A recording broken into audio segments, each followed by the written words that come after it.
you to do? I don't know. You're telling me. So we're going to record. So Okay. you may have to press something that says, okay. I did press that just now. Awesome. Yep. Okay. So Ron, I'm just going to interview you so I can use this content for ongoing marketing. So Okay. we'll have the conversation this way. There's no question. I can, go back. I'll put it into a transcript and then and transcribe it. I'll send you a copy of it. And this way, when we move on and we start, I have content for social media, the press release, and all of that. So Ron, can you give me a little bit of history of yourself? Let's go way back. I want to know about little Ron, actually. So little Ron, who's 10 years old, where were you? Where did you grow up? I grew up in Hamden, Connecticut. Went to Church Street School. And my major philosophy and being was formed in 4th grade when I had a 4th grade teacher who tried to destroy me.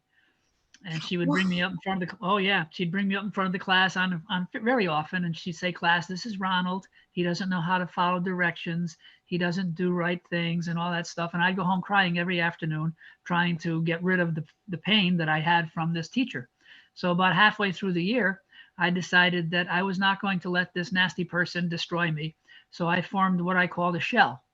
And on my shell, or with my shell, nothing could bother me. Nothing could get through. You can't insult me. You can't harm me physically. Well, you can harm me physically, but mentally you can't harm me. And so it eventually warped into something that was called no negativity in or out. And I was explaining this to a class I was teaching at Cheshire High a couple of 20 years ago or so. And I said, wait a minute, there's 2 negatives in there, no and negative. How can you have that in something that's supposed to be positive? So I immediately changed it to only positivity in and out. And you probably saw this on my emails, on the front and back or top and bottom of my emails. And it's my life philosophy. And I thank this 4th grade teacher for all she did for me. And it makes me the happiest person I know. Yeah, okay, so it's basically impossible to get me angry, to get me perturbed, to argue with me. I don't argue with anyone. Anything that's positive, it's me. I'm always out for fun. I always try to make people laugh. That's another one of my goals every day, to make people I encounter, whether it's on the phone or in person, to laugh. Wow. So you took this bully teacher that bullied you, was bullying you, and who knows what was going on in her mind. But somehow she must have felt a little bigger and stronger and whatever but you created a Ninja Turtle shell. I love that. I did. And there's a strange ending to this story. Some years later, I was at a place in Wallingford called Ashlar Village, where retired people live. And I was videotaping a commercial for them. And I saw this lady go down the hall by me with the woman who was guiding me around. She was in a wheelchair, and she turned into a room that had something Kramer on it. And I said to the person with me, did that person used to teach? And she said, yes, she used to teach in Hamden. I said, oh my goodness, that was my 4th grade teacher. I have to say hello. So I ended up talking to her, and I invited her to my school in Wallingford. I taught at an elementary school, and I had just found my art folder from 4th grade, her class and the other art in the art teacher's class. And I had a display at my school. And I said, would you like to come to see my display? And she said, oh, I think that would be fantastic. So we set it up for a week or two hence. And I called 3 newspapers because I like attention. And they were there at my school to cover this great event with my 4th grade teacher coming to see the artwork and say hi to my students. So when I went up to Ashlar Village to pick her up that morning, while I'm sitting waiting, an alarm went off. And I said to the secretary, please tell me that's not Mrs. Kramer's room. And she said, oh, no, it's probably nothing. So a little while later, they came back and said, Ron, Mrs. Kramer died during the night. And I get goosepimples just talking about it. And I thought, oh, geez, I hope she wasn't nervous about coming to the school and that caused her to die from, a heart attack or something. So I had to go back to the school. And now it was a different story of how this guy missed getting his teacher to come to say hi and to reunite at his school. And I called a friend of mine up who also had her as a teacher. And he was in the same class. It was a 5th and 4th grade class. And he said, congratulations, you killed her. So I don't hope I didn't kill her, but I didn't certainly mean to, because I don't hold grudges. That's another part of OPAO. Oh, I have interviewed over 200 people. We'll have to do this again live on my show that I have. And I have interviewed over 200 people, and this is the first time I'm speechless too. This is quite the story. So, and I love the story because she molded you. Do you have this happen a lot to you, Ron, where you found your fourth grade artwork and then all of a sudden there you see the teacher? Like, do you have a lot of coinkydinks in your life that seem to kind of all come together? I do. Usually my life and my wife work out exactly how I hope that they will. And I've got ESP in some ways, mind reading and predicting the future and stuff. And so my life kind of is all together. It's really nice. I have a very nice life and a very nice wife.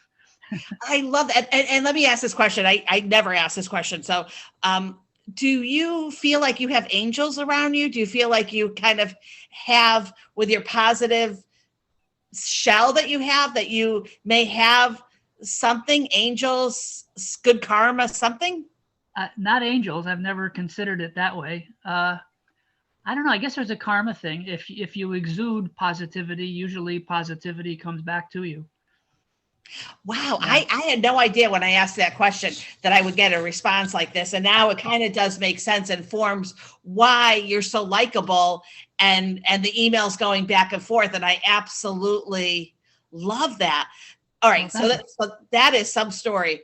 All right. And then, so were you at the same age, were you the kid that opened up the paper and read the comics or cartoon strips? What was that like for you growing up? I liked cartooning. I have always been a cartoonist, but even now I'm a cartoonist. I'm not the greatest cartoonist, but that's one of the things I do.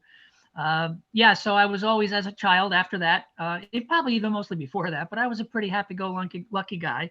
I was bullied on occasion, and I even figured out a way to creatively stop the bullying using art, as a matter of fact. And I think it was in 5th grade, there were some 6th graders who were bullying me. And I knew that we called them hoods at the time. And so I knew that they liked tattoos. And so I had a set of colored pens. They looked like cigarettes. And the filter type was the color of the ink. So I went to the head hood and I said, I really don't enjoy getting beat up by you guys. How about if I trade you? I know you'd all like to have tattoos, but you're too young to go get them. And I'm a pretty good artist. I can draw you knives with snakes around them and skulls and all that stuff in return for you guys not hurting my hands because, that's what I need to draw with. And they agreed. So I stopped my bullying with a creative solution. Oh my gosh. Why do you say that you're not a great cartoonist? Is that because someone said to you, Ron, you're good, but you're not great? Or is this all coming from your own mind?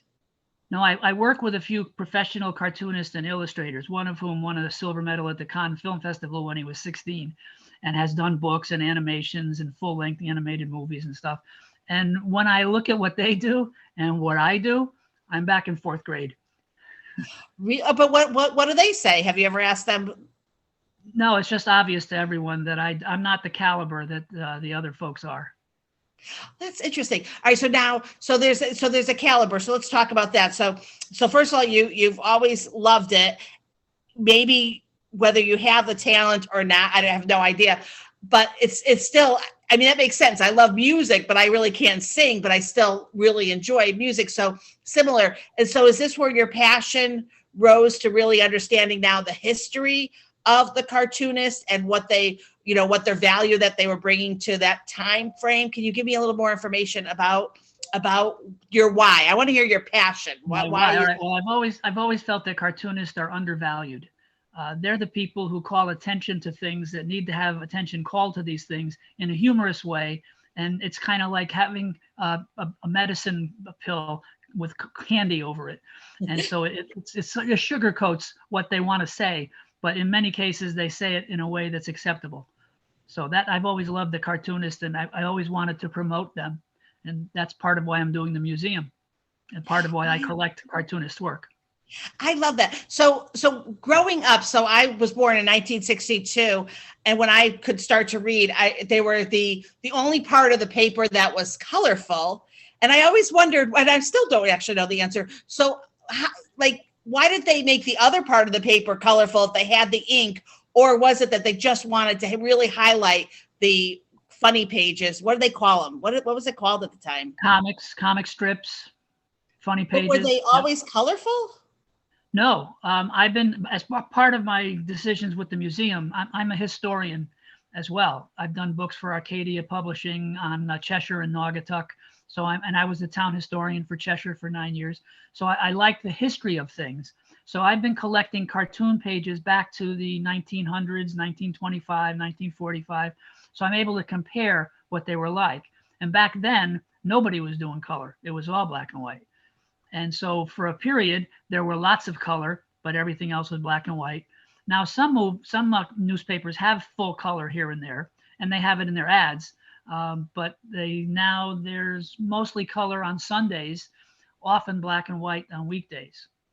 So Sunday comics, that's what it was that I loved. And back when the Sunday comics first came, were they political in nature? Because I know now there's a lot of satire, political cartoonists that, are out there. But what was it like in the beginning? And what was the philosophy of even having, throwing this in a newspaper that had information that adults would read? What was the history of the why that they would throw that in there?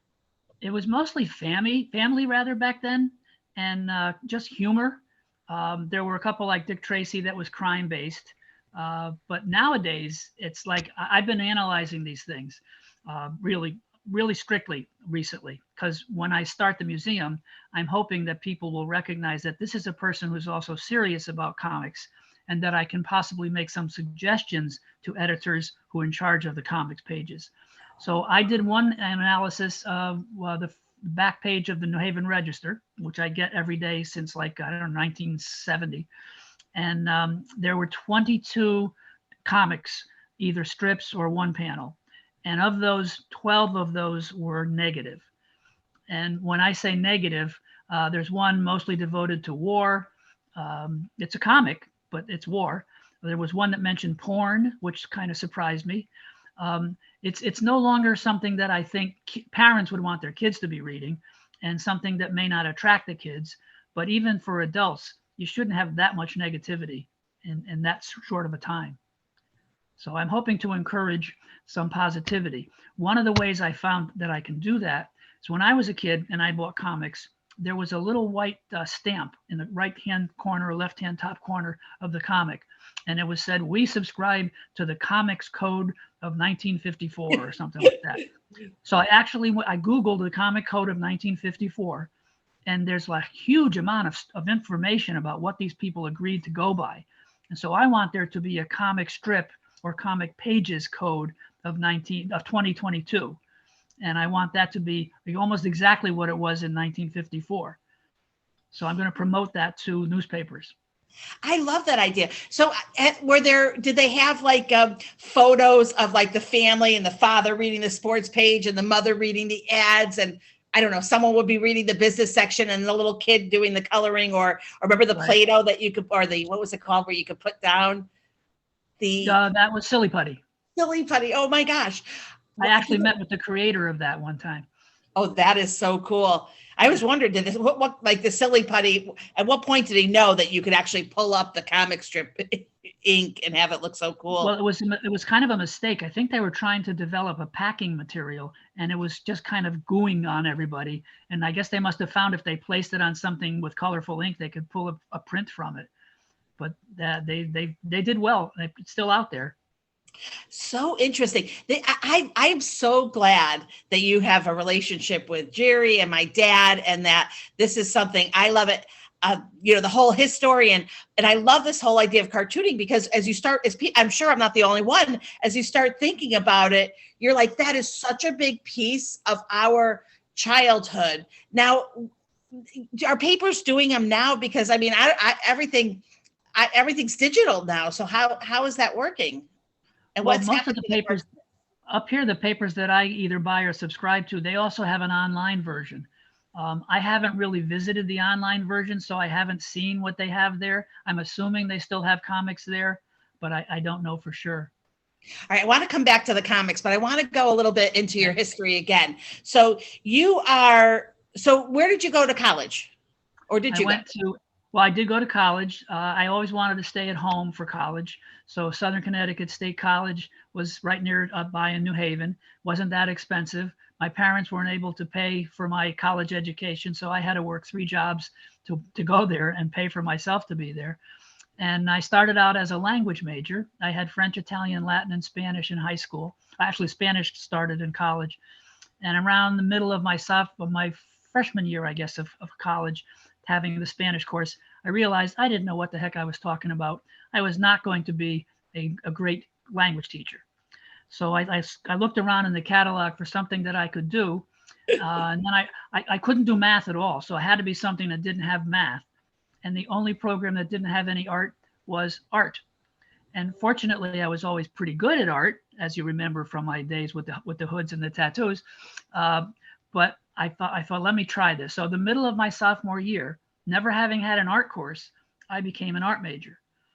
And I was competing against kids who had art all the way through and a year and a half at college. And so I wasn't doing so well, but I also liked butterflies and moths, and I was an expert at those. So that's what most of my art was, butterflies and moths. People kind of looked at me askance and said, "You ever draw anything besides butterflies and moths?" So I had to do some stuff, and I managed to graduate, and I managed to become an art teacher. Okay, so I want to hear about being an art teacher, but could you just tell me what your mom and dad, who they are, and what did they do for a living? Let's see. My father was a person who had been in World War II on a battleship. He was a person who was very good with his hands. He was a carpenter, but he never really got full-time jobs at that. He became what they call a mail handler. We have to make sure that's MAIL. And he used to work at the main branch in New Haven on Brewery Street. And he fortunately was strong, but his job was to unload the trucks all day with all the heavy mail bags and put them on the conveyor belts. But he also did part-time work building bars and helping people to help the houses get built and things. My mom was a high school graduate, did not go to college. My father didn't go to college either. And she became a clerk at a druggist company, helping to sell the over-the-counter drugs. And she also worked in a bank at night when all the figures had to be added up or something. And then she worked at McDonald's for a while. Didn't enjoy that well. And she worked as a pool attendant at Hamden High School. Wow. Yeah. They sound really lovely. Great parents. They were fun people. Yeah. Oh, wow. Thank you for sharing that with me. I just love that. All right. So after you get out of college, you become, what happens? You become an art teacher. What was the first job? Yes, I wanted to teach inner city because I felt with my personality, I usually got kids to laugh a lot. And I didn't feel that I was a racist or anything. And I thought that even if the kids kind of gave me some tests, I could probably survive them and make them laugh at the same time. So I got a job teaching inner city art at a middle school in New Haven. Then I ended up in Wallingford, Connecticut, teaching elementary art at all the elementary schools eventually. In my 27 years there, I taught at all of them. And being an art teacher is like never having to work at all. And especially, I had 6 classes a day that couldn't run away from my humor because I always wanted to be a stand-up comedian. And this was my opportunity. I made the kids laugh. I would dress up funny sometimes. They would come to my class knowing not only they were going to have some fun doing art, but they were going to get a smile or a giggle with Mr. Gag. So. Oh my God, Mr. Gag, I love it. Ron, yeah.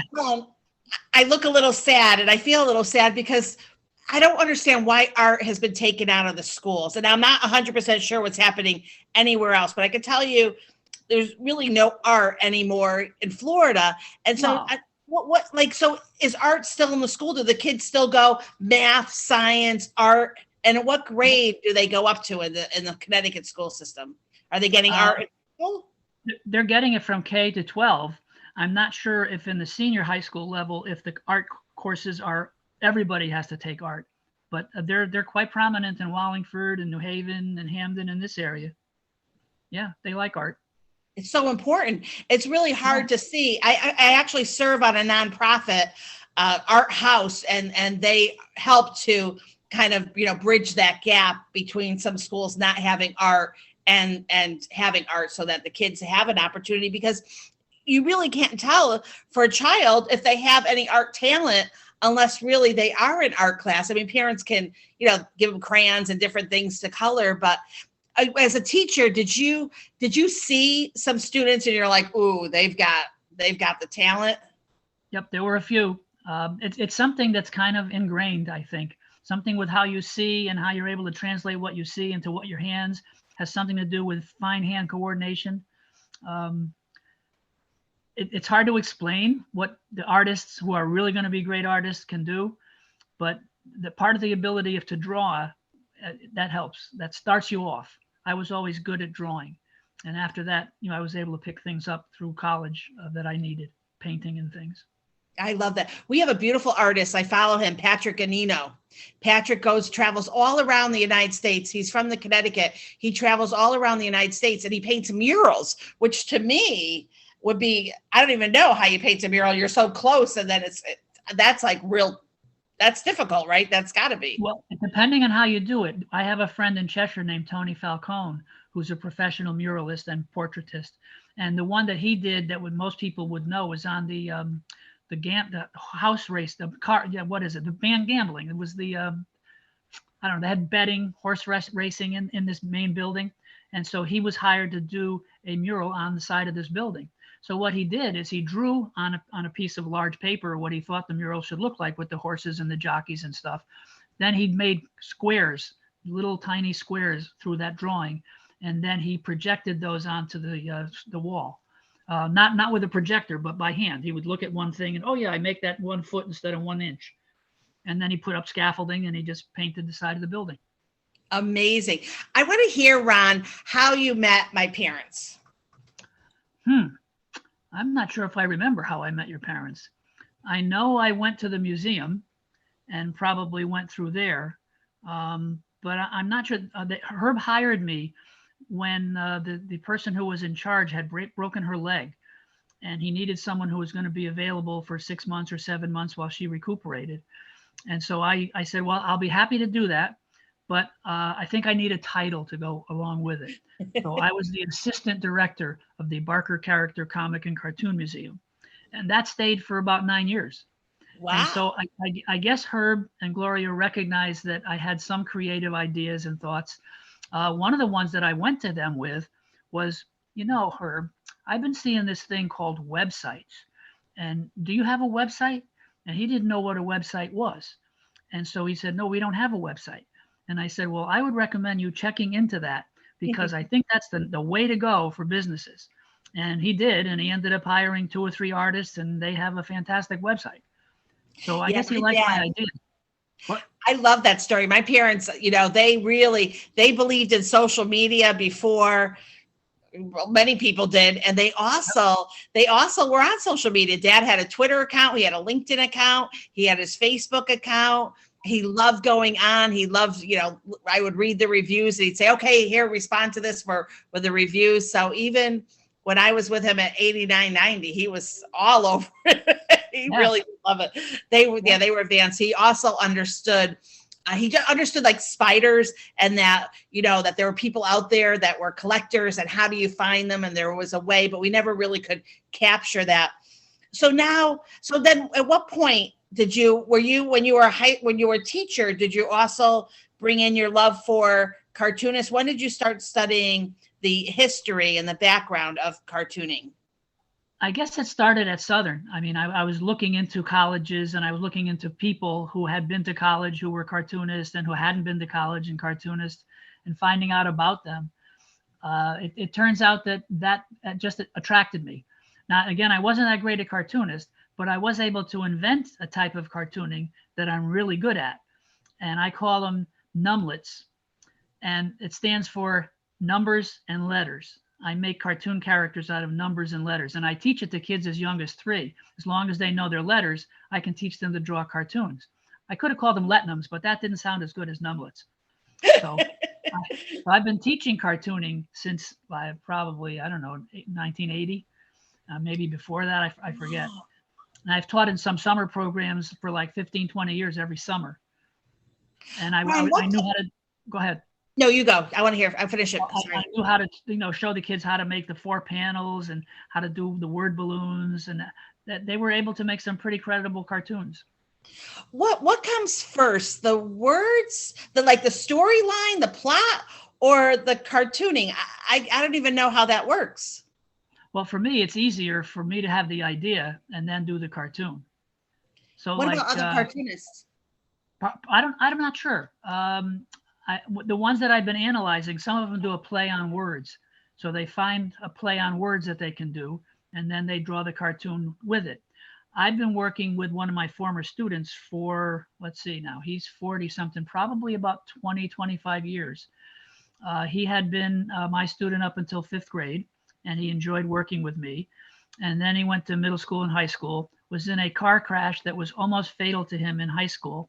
And when he came out of the coma and was starting to rehabilitate, he remembered Mr. G. He was always friendly, and maybe he could help me become a cartoonist. So he had taken a course or two at Pear Art School, which is a local school up here that was really great, but he wanted a little more specific information and to work with someone. So he called me up one day out of the blue, and he said, can I help you? I mean, can you help me? Can I work with you? So I used to meet with him like once a week, once every 2 weeks for years and years. And we would create cartoons together. And I'd give him a concept and he'd create the cartoon. And then what would happen to the cartoon? Well, we're working on a set of books right now with many of the cartoons that we produce together. And we're hoping to, when we get them done, to submit them to one publisher. He's going to be in the Cartoon Museum.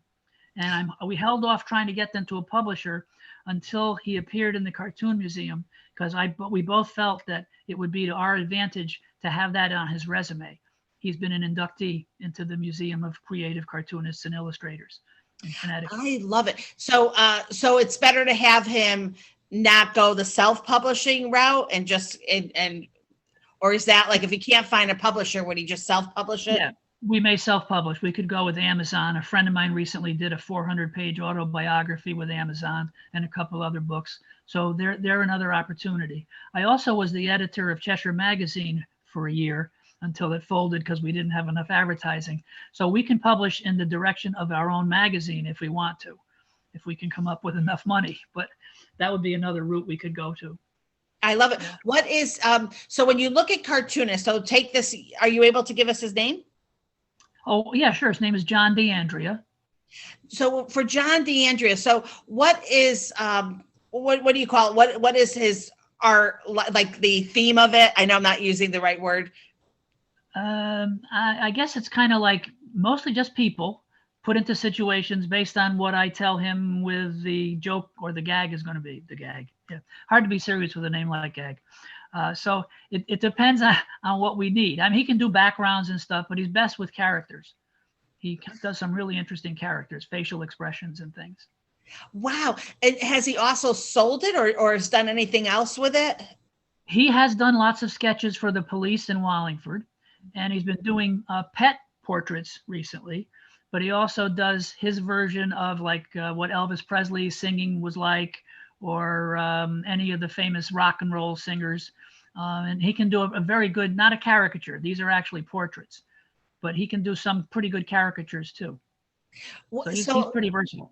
I can't wait to see his art. So when you say you analyze, can you go and explain a little bit more that what do you mean analyze? Well, I'll give you an example. I was listening on the radio and somebody was talking about general dentistry. So I thought I would show a dentist with an empty chair with a general with a uniform about to sit down in the chair. And that's general dentistry. Not particularly exciting and fantastically funny, but it's something that's a play on words. And I'm a punster, so I often do pun type things. And I can even explain to you how punstering works. And I never heard anyone able to do this. See, I've been punning since I was a little kid. And people have noticed that, Ron, we say a word or a sentence, and all of a sudden you have a pun like 2 seconds after that. How do you do that? And I was never really sure. So I sat down to analyze it one day, and I found out that when I hear words, my brain is automatically analyzing them from 3 points of view. I'm looking for synonyms, antonyms, and homonyms. So synonyms mean the same, antonyms mean the opposite, and homonyms mean a word that sounds exactly like the word in the sentence. Okay, so once I find one or two words that could have one of those things applied to it, I then make the pun. And that's the simple way of showing how puns are made. Wow, I love that. Ron, you are really the coolest. And by the way, you know what? I'm just going to take a second to say that this is a fantastic interview, and I'm going to send you a copy of it. I want to post it. We don't even have to do another one. You are fantastic. All right. Cool. So now I want to understand. So first of all, of course, I have to ask you some of your favorites. I know you love them all, but so favorite not living. Thomas Nast, N-A-S-T. And nasty does not come from Nast. You would think, and he was pretty nasty with some of his cartoons. He was a realistic cartoonist, and he also could do cartoons that looked like the people he was making fun of. And I can tell you that he was in the 1860s to late 1800s, and he was like the most powerful person in the country at his height, meaning that when he put a cartoon of his in the Harper's Weekly, which was the front page all the time, or not only, but almost always all the time, his cartoons could be very satirical. They could be political. There was a very corrupt administration that's always talked about with Thomas Nast. The administration was in New York City, was called Tammany Hall, and Boss Tweed was the head of Tammany Hall. And so Nast decided to take him on and bring him down. And his cartoons were so biting that Boss Tweed wanted to pay Nast to not do any more. So he offered a bribe to Nast to stop doing the cartoons. And I think at the time, the bribe he offered was equal to maybe $250,000 to $500,000. So Nast, sensing some fun here, accepted. And so then he decided, well, since he's offering that much, maybe he'll offer me more if I want more. And I think he did, but Nast refused it and continued to work on him and brought down Tammany Hall. Wow. So a lot of influence. Oh yeah, he had to make, well, for example, President Lincoln and President Grant said that his cartoons in favor of their campaigns helped them to become president. Wow, that's so interesting. Now, a lot of people aren't familiar with Dr. Seuss. Can you explain a little bit about Dr. Seuss? Because he was able to, didn't he write to help protect on whatever the mosquito thing, whatever that was? Malaria?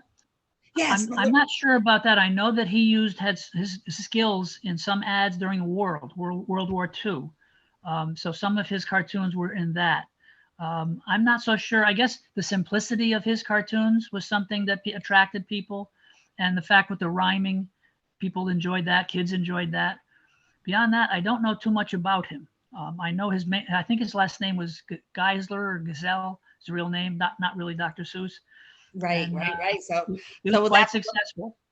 Yes, yeah. Yes. I remember one point we had a traveling Dr. Seuss and Thomas Geisel, I think his name, and they had showed with the malaria and how he put that together. But anyway, so that could be an interesting one also to have at the museum. I want to talk about the museum, but I have to ask you, of course, now. All right, so who is your favorite current cartoonist? My favorite current cartoonist? I'm not sure if I have one. When you see a new one, who do you say? When you see one that you're like, oh, he just did a new one, I can't wait to read it. I like how Gary Trudeau works. I'm not sure I like all of his plot lines, but I like the way he illustrates people and does things with the background, and sometimes there's silhouettes. So I like the different methods that he uses. Although I know that he's doing less and less work now, and I believe he has other people doing the inking. So I'm not sure how much control he has now. I do remember I called him up once. He lived on Olive Street in New Haven, and somehow I got his number. I must have been probably 25 or 30 at the time. And I called up and I said, I'm wondering if you accept ideas from other people or if you do your ideas and your sketches as well. He said, no, I do it all myself. So that was the end of my relationship with Gary Trudeau. Ron, you're funny. Right. So this is like I know this is a dumb question. I feel like it's a dumb question. Is there a difference between the cartoonist and a comic book artist? It depends. Some cartoonists have just a cartoony style. Comic book artists, the ones with the superheroes and stuff, they have a very realistic style with lots of different shading and emphasis on musculature and things. So they're both cartoonists, but one is more of an illustrator than the cartoonist. However, there are illustrators like Tommy DePaula who also draws, or used to draw because he died now, in a cartoony style. So there's a lot of overlap, and it's hard for me to distinguish. And I can't tell you, well, that's just only a cartoonist and not an illustrator, or that illustrator couldn't possibly be a cartoonist. It's hard to tell. I cannot get this. Okay, so honestly, this all piques the interest. And if I'm interested, I think everyone else would be interested. So I love that you're bringing this to the attention. But before we go to the museum, Dad loved the comic strips too. And then I want to hear a little bit about Mort's story. Mort, right? Who had the museum, but that it just didn't make it. I think Mort Walker. Was Mort Walker. He invented Beetle Bailey. And Beetle Bailey is still going, but Mort Walker has died. And I think his son, I think his name is Gary or Greg, is carrying on the Beetle Bailey strip. But let's see, there was a cartoon museum in Poughkeepsie that folded. And he bought the contents, I think, and the rights, and he transported it down to Florida, which I'm pretty sure that's what happened, because he lived in Connecticut. I don't know why it would have gone to Florida, but it went to Florida. And then it folded down there. And I think he was starting something up here with it, but that either didn't eventuate or didn't succeed. My dad told me this story. I love it. I remember my dad telling me the story that he said, Adrienne, I was in the museum and I was sitting at the front with Mort as people were coming in. And I said, Mort, this is my dad talking, Mort, you charge way too much money to get in. It should be like not a very high price. And Mort said, no, I want to make it this price or whatever it was. And my dad said to Mort, you really need to bring that price down, like something that was more affordable. Like we have at $5 these days. I'm sure probably was like $2 or $3. And my dad was like, you're not going to make it if you keep the prices so high. So my dad always thought that maybe it was the prices, but that's something to consider. That's why we keep our museum price, very, very fair. And this summer, free children through the program that the state had. So I think that makes a lot of sense. Now we're having a museum. So so I want to hear this. So, because this is like a dream of yours, or you have it. Have you had it before? Share with all of us, because I am going to put this on after you look at it. Tell me, because I want to hear the whole. Here's how it was supposed to originate. A friend of mine's mother somehow came into possession of an unknown, unknown about, but still famous by Thomas Nast. So he was famous. She got this cartoon of his that no one had ever published. No one ever knew about it. Wow. So when she had died, it was in her will or in her closet or both. And so he became the owner of this unknown, unpublished Thomas Nast cartoon. So we contacted the Thomas Nast Society, which used to be located in Morristown, New Jersey, where Nast was living. He came here from from Germany, and lived there.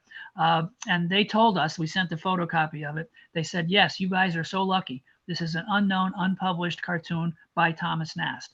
And there are Thomas Nast collectors all over the world, they said, and this will be very interesting. So we wanted to debut it at the Barker Museum. And we wanted to start the cartoon museum of our type of cartoon at the Barker Museum. So we were talking about this with your dad and maybe Jerry too when I was working there, but it never eventuated. So recently, I guess it was October of 2020, might have been 21, but who cares? My friend and I have a friend named Rich Mason who's like the worldwide expert on Gumby. He's watched all 250 plus shows. He knows where the hand was left in by mistake and that kind of stuff. So we wanted to put a walk of fame to start at the Barker Museum. And we found a company that printed adhesive stars like on the Walk of Fame in Hollywood. And so we went to Jerry and asked him if he would like to start this Walk of Fame at the Barker Museum in the Gumby area at the museum. And he said, yeah, let's do that. So he had the printing done on the stars. And we went there to do the dedication, and the newspapers came. New Haven Register had a nice color photo and stuff. And while I was there, I didn't even bring it up. Jerry said, I think I'd like to give you a little space up here on the second floor in the museum for your stuff. I said, oh, that'll be great. So when I contacted him a week or so later, he said, we gave it a little more thought. And I thought, it's not going to happen. Something's going to stop it from happening. And he said, no, we want to give you a room at our art gallery at Foxwoods. And I said, whoa, I'm going to be able to have a museum with a Foxwood address? That's amazing. So that's how I got to be with this museum in the art gallery at Foxwoods. I'm so glad that Jerry was thinking that way, because it's such a brilliant idea. Anytime we can educate, well, all ages, right? There's not an age to it, and really bring up the arts, and it ties so well into the gallery that we have there, but also just the education piece of it is so important to me. And I love that you're behind this, and it's all of your education and history. That is so brilliant. So I'm so excited. So can you share now what your vision is of how it's going to look? Because I know you've already been kind of putting things together. So what should people expect? All right. So when I found out that I was going to have the room, and then I found out that they called it the Cubby, I thought, this is not going to be a major space for the museum. So Jerry had done a video and brought me down to the Cubby, and it's 3 walls, and maybe it's about, I don't know, 8 feet by 10 feet total. And it's not normally what you would call a museum, but the fact that I called it a museum, it became one. So it really doesn't make any difference. And so originally I was going to have the left wall and the right wall, and the back wall was going to be Barker Art Gallery things, because they liked featuring things back there. And I thought, well, that's a little disappointing, but even to have 2 walls at Foxwoods at Tanger Outlets, that's a big deal. So I was going along with that. And then Jerry called one day and said, you know, we decided to give you the back wall. So I thought, oh boy, I'm going to have 3 walls. So that's great. So I started planning and how I would do this. And at first I was going to start framing my collection, but that was going to be really expensive. And then I figured out, well, I'm going to figure out a way that it won't be expensive to have, but it will look fairly nice when I display them. And I don't know how many people who are watching know about these things, but there's these plastic pocket pages. There's 9 pocket pages for baseball cards. And then there's 1 pocket page that's 8.5 by 11, I guess, or 8.5 by 9, something like that. Probably 8.5 by 11 for 1 page. So I started putting my cartoons into those. And I don't have to frame those because they're already covered. And I don't have to worry about nailing into the wall, because you don't want to have all these pockmarked walls when you're working on this. So I invented something that I call the H-channel method of display. So the only way I can help people understand what that is, if you've ever seen paneling in somebody's basement or house, the 2 panels butt up against each other, but they don't have just that touching. They have a plastic strip between the 2, and the wood panel sticks into this H channel, a channel on one side, a channel on the other, with plastic in the middle. So I decided if I put those horizontally, then these 8.5 by 11 plastic pages can rest in the top channel. And then I can put another H channel atop of that and have another set of 8.5 by 11 plastic pocket pages. So I have these, one wall is basically set up now. I have maybe 8 or 9 across, and I have 5 or 6 up. The whole wall is covered with these. And I can also I have poster size ones that can go in those too. So they'll, instead of being this far apart, they'll be 2.5 feet or 1.5 feet apart. So that makes it easy. And I don't have to put even nails, because they said I could use finish nails, but I've been using push pins. And since they're light, they're not framed with glass and wood, the push pins hold up the H channels. Ron, you know what? First of all, you're such a great speaker. You're so pleasant. I actually can see almost like when people like QR codes, and then where someone would then take their phone and then pops a video of your explaining that section, because you do such a great job and you're not going to be there every single day. So that may be something to consider, is that we create videos, keep it simple, 3-minute videos on whatever that information is, 3 to 5 minutes, and maybe they want more. And then a QR code. So when they're walking and they're like, oh, I want to learn more, boom, there's Ron, gives the video of, and you're so I think we should do that. I know nothing about QR codes, but I do know something about being on TV. I have a TV show myself. I had 2 of them in the past couple of years. One of them was called Rendezvous, Ron's View of the Day, which is taken on the French word rendezvous, meaning to meet. I love that. That was in the 90s. Some of those are on YouTube now. And I also have a current one called 30 Minutes with Ron that's been on since 2014, I think. Oh my So God. if you And how could someone find that 30 Minutes with Ron? go on YouTube and type in 30 Minutes with Ron. All right. And I will put the link down below. I love that, Ron. Yeah. Cause I mean, I haven't seen you in years and I'm like in love with you right now.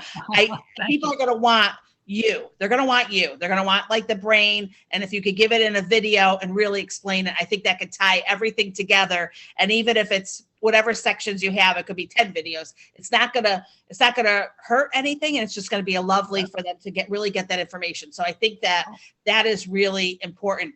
All right, I am really so excited. So what are the game plan now? Do you have an idea of when the museum, and give everyone the name of the museum? Well, the name of the museum used to be Museum of Connecticut Cartoonists and Illustrators, because I like to have whatever I have as an acronym to spell a word that you can pronounce. So that was MOCCAI. It sounds kind of Native American, which is appropriate for the casino, I thought. But then I thought about it. I want these to be able to go nationwide. I want there to be one MOCCAI at least in every state in the country. But there's not a lot of states that begin with C. So that could have been a problem. So I changed the name to Museum of Creative Cartoonists and Illustrators. So now I can put Thomas Nast in there because he was a creative cartoonist. And any cartoonist I feel like, I could put in somebody from California. But then when we start franchising it, because I think big, then they can go out there and they can have copies of what we have, or they can put all their stuff together and we can have MOCCAI all over the place. Honestly, you should think big. And this is this like the last few years is all about the mindset and that vision board and if you thinking it into existence. So that's what you need, right? Anytime you start a business, you need that idea and that dream, and then the vision. You already got your vision. You already know your mission statement. You already know all of that. So I feel like this dream definitely can come true. Are you going to have like a jury panel? How will you choose which? Because I know you analyze them. So do you have a set of what really makes a good cartoonist? Starting out, I think I'm going to make the choices for which classes have the inductees. So I'm putting 10 to 15 in each class. So they'll be up for about 2 months, and then I'll take them down, but they'll still remain on the website, I hope, because you'll be in charge of how we do that. I don't know how to do that. And then we'll put up a new 10 or 15 from, like, if it goes from January to March, then it'd be from March to May, I guess it would. March. Yeah, May. I'm pretty good with months, but not when I'm thinking about it. So funny. So I will have a board, a committee, an advisory committee, but I really don't want anybody to tell me what to do. So they'll just be helpers. I love it. Well, that's because you have all the years of experience, and you have the eye, what to look at. The average person, we just enjoy a chuckle and a laugh, and that's funny and enjoy it. And Dad, I love that my father knew, I love that he combined the comic strip art with like the dentist and really combining this. So it's Beetle Bailey. And then what was some other cartoons that people will remember that were popular? Well, I used to videotape for Herb, and he told me one time that Ibu Takamoto was going to be coming. He was the guy who created Scooby-Doo. And I thought, oh, that's fantastic. But Herb, don't pay me in money this time. I want an original signed Ibu Takamoto cartoon saying "to the House of Gags," which is what we call our house sometimes. And so I videotaped it, and I asked, he gave me his cartoon as Scooby-Doo, and it has for the House of Gags. And so now I have an original Ibu Takamoto. And while he was there, he was telling the story of how Scooby-Doo's name came to be. Have you ever heard that story? Please share it. Please share it. Well, it turns out that Ibu Takamoto liked Frank Sinatra. And Frank Sinatra had a song where he sang "Doobie Doobie Doo." And that's where Scooby-Doo was taken from. Oh, I love that. Ron, you are an excellent guest. And I mean, you can do your own show. Maybe you'll do another show. You have the 30 minutes with Ron, and then you could do one where you're interviewing the cartoonists that are still alive, because that would be amazing. I've actually had some people on, a couple of illustrators who were on. Tony Falcone, the muralist I told you about, he was on one of the shows. That might even be one of the ones on YouTube. Oh, all right. If I find it, I'll post that one too.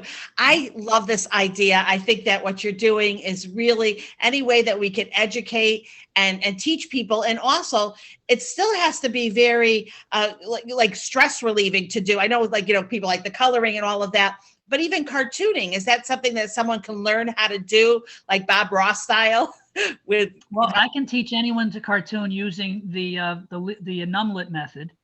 But there's another method that I used to teach my students at my K through 6 or K through 5 that I called long distance tracing. And when you hear this, it makes so much sense. If I were to give anyone a cardboard stencil of a horse, they could trace that stencil and it would look like a horse because they're just pushing their pencil up against the outline and they know where the pencil has to travel.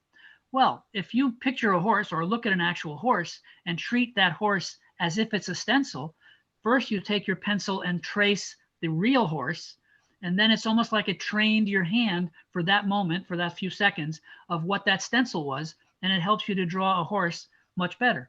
It's what they call it contour drawing in actual art classes, but I call it long distance tracing because it makes more sense. Oh my gosh, so you really could, wow. I would want to take that class. But you can do it yourself. You don't even need a class. You can, whatever you want to look at. If you want to draw a glass of water, you just trace it first in real life without actually even touching the glass. And then you just transfer what you've just been doing to the paper. Oh, I love that. My daughter just came in. Alana, you want to say hi to Mr. Gagliardi? Hi. He knew my grandpa. This is my daughter, Alana. He knew, wait, because I'm on the thing, so it's a little loud. So anyways, I'm working at a museum. Oh, very nice, Alana. Oh my gourd, said the pumpkin to the squash. She loves Amazon. Ron, thank you so much for this interview. You know, it's funny. I was just planning on just getting some information for you to write notes, but you know what? We'll forget what I said at the beginning because this is too good not to share. And I love your story. Lonnie, you have to hear the story from the beginning too. Thank you. Because you know what, you got so many golden nuggets here, but the fact that you can also maybe teach someone else, a young child that is getting bullied, whether it's from a teacher or whether it's from another student, that they're able to come up with some ways. So I think that's really brilliant. You are really a lovely, lovely man. And well, I wish I had done my lighting better. I didn't do much very good lighting here. No, that's okay. You know what? Because it's so real. My shows are always raw. There's no prep needed. So this just kind of played into it anyways. But I'm so glad that we're doing this. I'm so glad that I'm going to have the opportunity to continue to work more with you and to help you to get this vision of yours, your dream, because this is really special. Now, do you have children? I don't even know. I know you're married. Yes. Gina is, I think, 45 or 46, and Jeff is 40. And she's an educational administrator in Massachusetts with special ed. And Jeff is about to become the first Dr. Gag. He's getting his doctorate from Southern in social work. You're so lucky. And I wanted to be the first Dr. Gag. But I love that. You're honorary. I love that. Oh, Ron, thank you so much. Oh, and one last thing. So tell me about your plans for the holiday. Well, we get to visit with Gina and her family up in Massachusetts. We're all triple vaccinated, so we're not too concerned at this point. Jeff was supposed to come here the day after Christmas, but the kids that he's with have been exposed to COVID and they have to quarantine. So we're gonna postpone Christmas until I don't know, February, I guess. I don't know. Sorry. Hey, I never. That isn't even a disappointment to me because I'll do it then. You know, you'll do it then. I don't believe in disappointment. So I love that. Doesn't allow that. That would be negative. No. I love that. I'm a double B with a V and add an F. Oh my goodness, that sounds very alphabeticalized. Yes, and I let everyone know. So when I go someplace, but still, it's crazy, right? We're Florida, so everything is open. So it's still. I should add that I've been calling myself a Comicstorian, the history of the comics, historian of the comics. I love that, Comicstorian. I love that. Can I use that? You may. Yes. Yeah. Wait, is that a real term or do we? No, I made it up. You need to get that in. Okay, who can help us get that into Wikipedia as a name? I think you can add certain things to the dictionary. So we'll have to do that. Ron, I tried that. It could be interesting. Yeah. All right. Before I post this, I'll peek into it to see. I am so glad. I'm sorry about the mix-up today. I'm just a mix-up person, but I am so glad to speak with you. I cannot tell you how much I enjoyed this conversation. You are excellent. Everyone, I'll get all the information on the museum, and we'll have another one because I know, Ron, we're going to have to do a tour and show everyone what you will get in the history. And then you want art students to come, so you're going to invite teachers. Yes, but I forgot to tell you, I just had a conversation with your brother Jerry, and he surprised me again. He said, you know that third wall in the middle there? He said, I want to have that wall available for student exhibits so that we can encourage students to become cartoonists and illustrators. Yes. And I said, well, I had a few set to go in that wall. So now we'll just have either the whole half of the wall or the whole wall for kids or even young adults who are hoping to become cartoonists and illustrators. And we'll maybe get some folks encouraged to on the way up. So. I think that is brilliant. Anytime that children can have their art on display and have other people see it makes so much sense to me. And even teachers want to show off their art. So I think it's all fantastic. All right. Well, we're going to watch this museum grow. We're going to see it. It'll come to Florida next because I'm here. Of course. And Volusia County would love it, or Orlando market. So thank you, Ron. Have a great Merry Christmas. And I will send you the video so you can watch it with your family too. All right. And don't forget, with this COVID thing going on, my name is into this. It's forever remembered. It's the coronavirus and the Omicron. So I'm there. I'm jealous. You are right. That's so funny. And remember now, because of all this stuff with people and their health, I tell people to go to health. Oh my gosh. Thank you so much for the laugh. Right. You are awesome. You are awesome. All right. Have a great rest of the day. Yourself. What was that? Right. You're pretty darn good yourself. Oh my gosh. Thank you. I can't even tell you. You really could take someone in a whole nother direction in how they're feeling. Luckily, I'm pretty positive. I'm a very positive person myself. Oh, yes. But you could make someone even more positive. So I love it. So thank you so much, Ron. Have a great rest of the holiday. And I will talk to you whenever you're ready. I'll be around next week. So. All right. Good. Okay. Fairly well. I'm excited. Thank you. Bye-bye. Bye, Ron.